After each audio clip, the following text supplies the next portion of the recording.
সুধা চক্রবর্তী তোমার স্ত্রী? আগে হ্যাঁ। বৈধ স্ত্রী না রক্ষিতা? ভদ্রভাবে কথা বলবেন। বস্তির ঘরে থাকলে আমি শিক্ষিত ভদ্র সন্তান, আপনারই তো ইঙ্গিত। ভদ্র সন্তান? কোন ভদ্র ঘরের বউরা বুঝি তোমার স্ত্রীর মতো দেহের পশরা নিয়ে ফেরি করে বেড়ায়? আপনি কিন্তু সীমার বাইরে চলে যাচ্ছেন। আমার স্ত্রী সম্বন্ধে বাজে ইঙ্গিত কিন্তু আমি সহ্য করবো না। হতে পারেন আপনি ধনী বড়লোক। সমরেশ ভট্টাচার্য এই বাড়িতে যাতায়াত করে, এই কথা তুমি অস্বীকার করতে চাও? অস্বীকার করব কেন? কিন্তু অনেক রাত পর্যন্ত সমরেশ এখানে থাকে। হ্যাঁ তা থাকেন, কিন্তু আপনি এসব কথা বলছি, তোমার স্ত্রীর সঙ্গে সমরেশ অবাধ মেলামেশা করে? হ্যাঁ তা করেন, কারণ সমরেশ হচ্ছে আমার স্ত্রীর দাদা। দাদা? ওরা নাকি গ্রাম সম্পর্কে ভাই বোন। অপদার্থ। তার মানে তুমি একটা নির্বোধ গাধা। বলবেন মশাই? সমরেশকে তোমার চেয়ে আমি বেশি ভালো করে চিনি, কারণ সে আমার জামাই, ভদ্রাবতী জমিদার দুর্গাশঙ্কর রায়। বাবু, বিয়ের আগে আমি অনেক খোঁজ খবর নিয়ে দেখেছি সমরেশের আপন বলতে এই তিন কুলে কেউ নেই। তবে তবে বোনটা কি মাটি ফুলে বেরোলো? কিন্তু ওরা যে বলে আমরা ভাই বোন, মিথ্যে বলেছে। তোমার তোমার দারিদ্রতার সুযোগ নিয়ে তোমার স্ত্রীকে আত্মসাৎ করে ফোন দিয়েছে। অবশ্য পাড়া প্রতিবেশীদের চোখে তুলে দেওয়ার রক্তটা বেশ করেছে। সুধা সুধা যে আমায় অন্তর দিয়ে ভালোবাসে, তাহলে কি বুঝবো?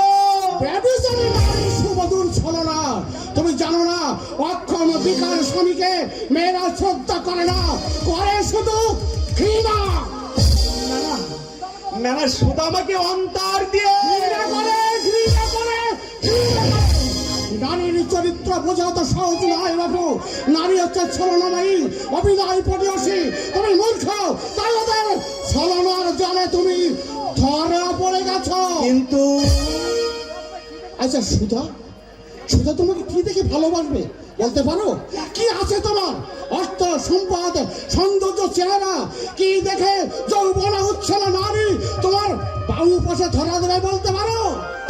আপনার কথা হয়তো ঠিক।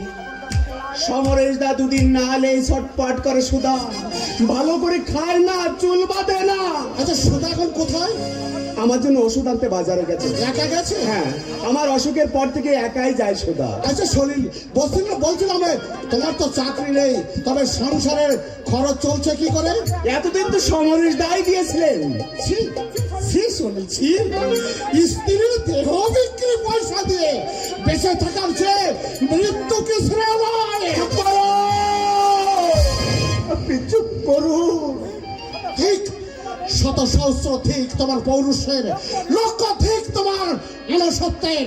এর চেয়ে যদি তুমি বিষ খেয়ে আত্মহত্যা করতে তাহলে ভালো হতো। ঠিক ঠিক কাপুরুষ।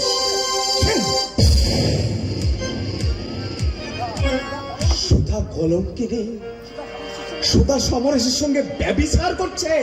হয়তো তাই, নইলে অনেক রাত অব্দি কি কথা বলে ওরা। আমি কাছে গেলে এই প্রসঙ্গ পরিবর্তন হয়ে ওদের খুন করবো। ওই শয়তানিকে আমি খুন করবো। সুধা